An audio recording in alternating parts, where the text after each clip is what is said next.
Welcome to the Deep Dive. Yeah.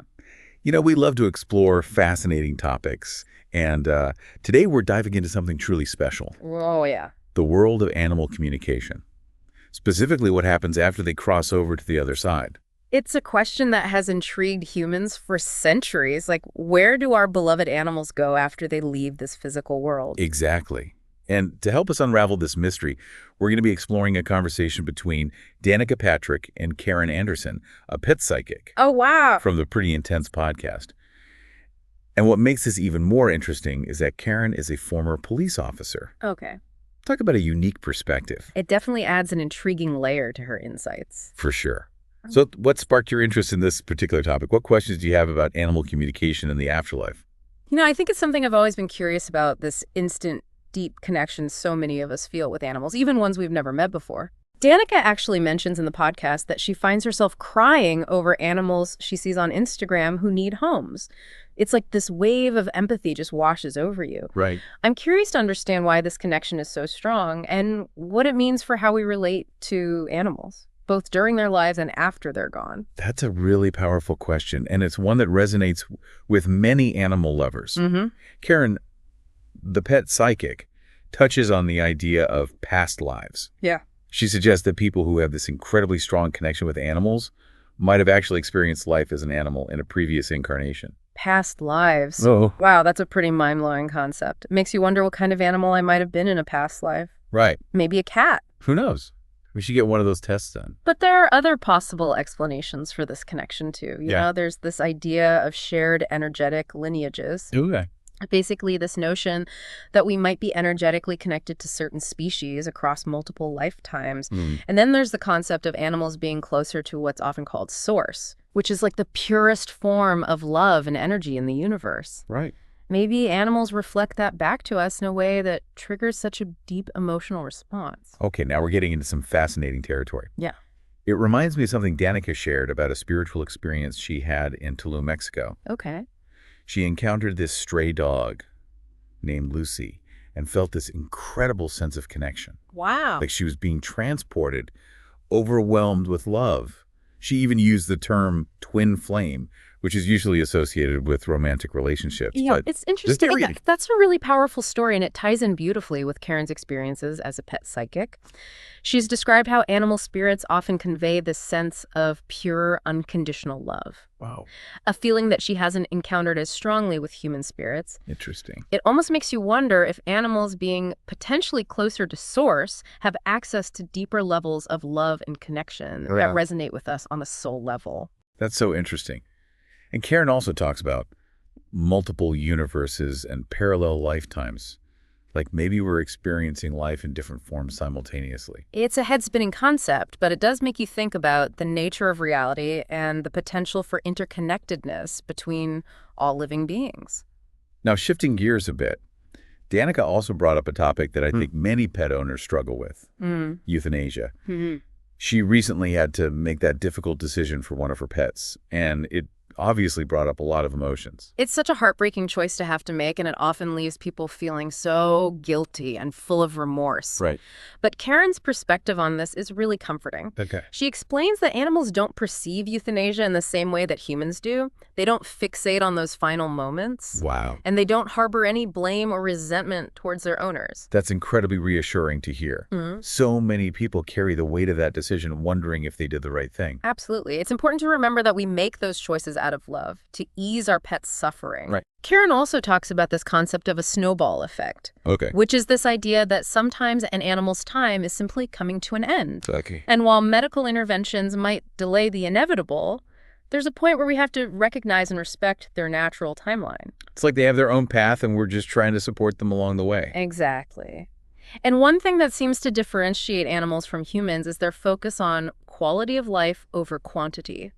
They live in the present moment, savoring the love and connection they experience. Yeah.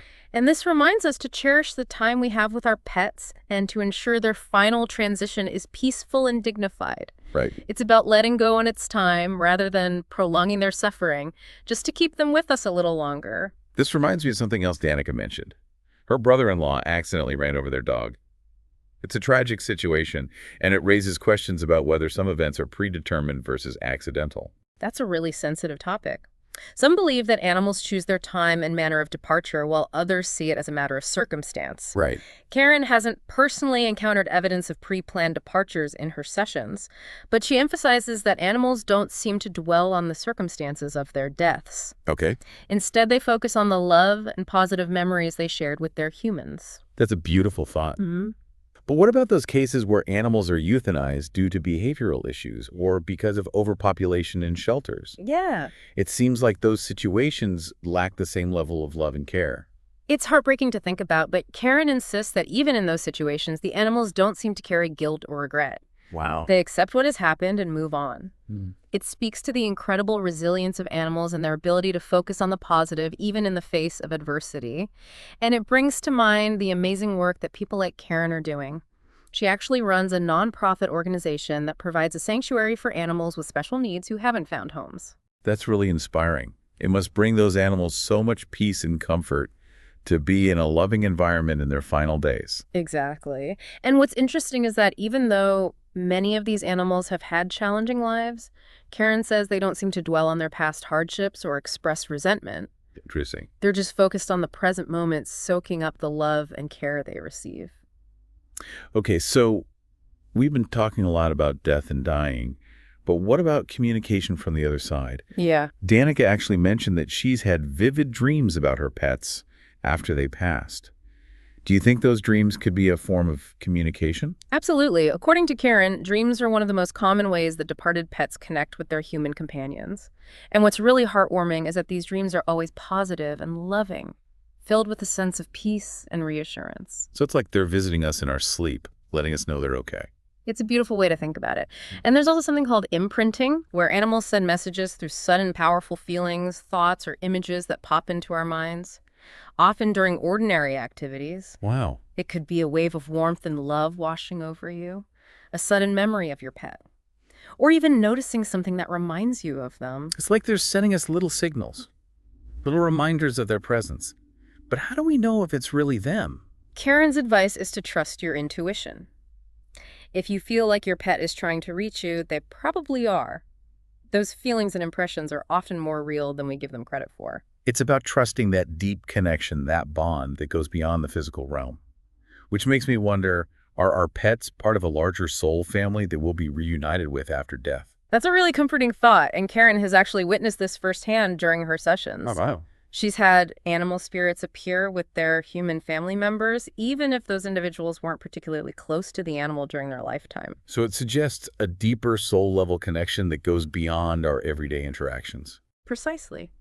And this idea of a soul family extends beyond blood relatives. It can include close friends, mentors, and even those who played a significant role in our lives, even if it was for a short time. That's really beautiful. But Danica brought up a fascinating point about reincarnation. What if our pets have already reincarnated by the time we pass? Will we still be reunited with them? That's a great question, and one that highlights the complexities of trying to reconcile reincarnation with the idea of a timeless afterlife. It's hard to wrap our human minds around these concepts. It's like trying to understand infinity. Exactly. But Karen believes that there aren't any fixed timelines or rigid rules for reincarnation. We might not be reunited with all of our loved ones at the exact same moment. It could be more fluid and organic than that. So it's not like we're all just hanging out in the celestial waiting room, waiting for everyone to arrive. It seems not. The afterlife might be much more dynamic and multifaceted than we can currently comprehend. That does make me feel better, knowing that there's a possibility of eventual reunion, even if it's not all at once. And what's reassuring is that, according to Karen, in the afterlife, we'll either understand the reasons for these seeming discrepancies, or they simply won't matter because of the overwhelming sense of love and peace that permeates that realm. It's like all of our earthly worries and concerns just fade away. Beautifully said. Now, shifting gears a bit, Danica also touched on a topic that resonates with many animal lovers. Okay. The ethics of eating animals. She's been exploring different diets and has noticed that certain foods make her feel better physically. It's a complex issue, especially for those of us who feel such a deep connection with animals. Absolutely. Karen herself transitioned to a plant-based diet, but she emphasizes that she doesn't judge others for their choices. Right. It's a personal journey, and what works for one person might not work for another. It's about finding what aligns with your values and what feels right for you, both physically and ethically. Exactly. And it's about being mindful of where our food comes from and how it's produced. We can make choices that support a more humane and sustainable food system, which ultimately benefits both animals and the planet. That makes a lot of sense. And it brings us to a broader discussion about how we can create a more fulfilling life for our pets while they're still here with us. Absolutely. Karen has some great advice on being more aware of our energy and how it affects our animals. She recommends visualizing our pets as happy and balanced, setting a positive expectation for their well-being. That's a really interesting idea. It's like we're sending them good vibes. Exactly, because animals are incredibly sensitive to our energy, our emotions, and even our thoughts. Creating a balanced and harmonious environment for ourselves can have a positive ripple effect on our pets. It's like we're all energetically connected and our well-being influences those around us, including our furry friends. Precisely. And of course, one of the simplest yet most powerful things we can do is to simply spend quality time with our animals, be present in the moment, savor the unique bond you share, and just enjoy their company. Those simple acts of love and connection truly make a difference. Speaking of which, Karen mentioned something that really resonated with me. She talked about how we often focus on the last few days or hours of an animal's life when they were at their weakest and most vulnerable. It's natural to get caught up in the sadness of their passing, but in doing so, we sometimes forget to celebrate the joy they brought into our lives for all those years. It's like we're so focused on the ending that we lose sight of the beautiful journey we shared together. And the amazing thing is that the animals themselves don't dwell on those final moments. They want us to remember the happy times, the silly moments, the unconditional love. It's like they're saying, don't focus on the goodbye. Remember all the wonderful moments we shared. And I think there's a powerful lesson in that for all of us.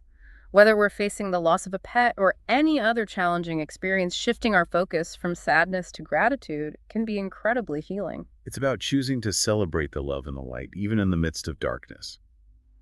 So as we wrap up this deep dive into animal afterlife communication, what would you say are some of the key takeaways for our listener? I'd say the most important thing is to remember the depth and power of the bond you share with your animal companions. It's a sacred connection that transcends the physical realm. And don't underestimate their ability to sense your energy and emotions. Strive to create a balanced and harmonious home environment where both you and your pets can thrive. If you're ever faced with the difficult decision of euthanasia, know that you're not alone. Millions of pet owners have walked this path.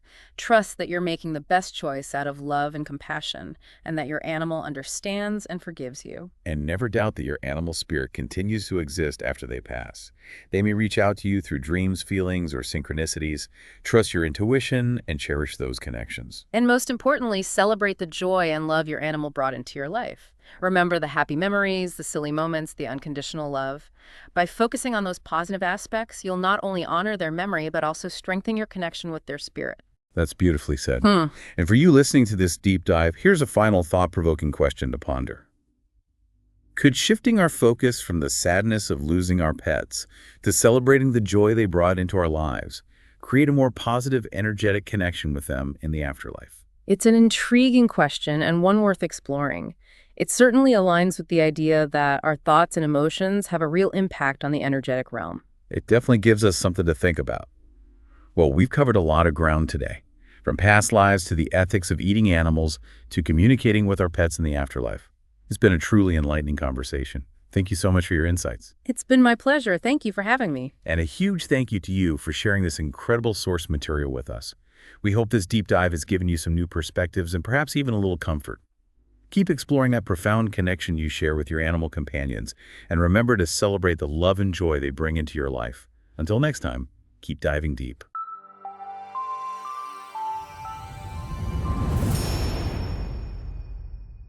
Thank you for joining us on this episode of Mystic Podcast Cruise. If you enjoyed today's story, give this video a thumbs up and share it with others who love uncovering life's mysteries. Be sure to subscribe to our channel and hit the notification bell so you never miss an episode. Your support helps us continue bringing you captivating stories about the unknown, the mystical, and the extraordinary. Until next time, stay curious, stay open, and keep cruising through the mysteries of life with us here on Mystic Podcast Cruise.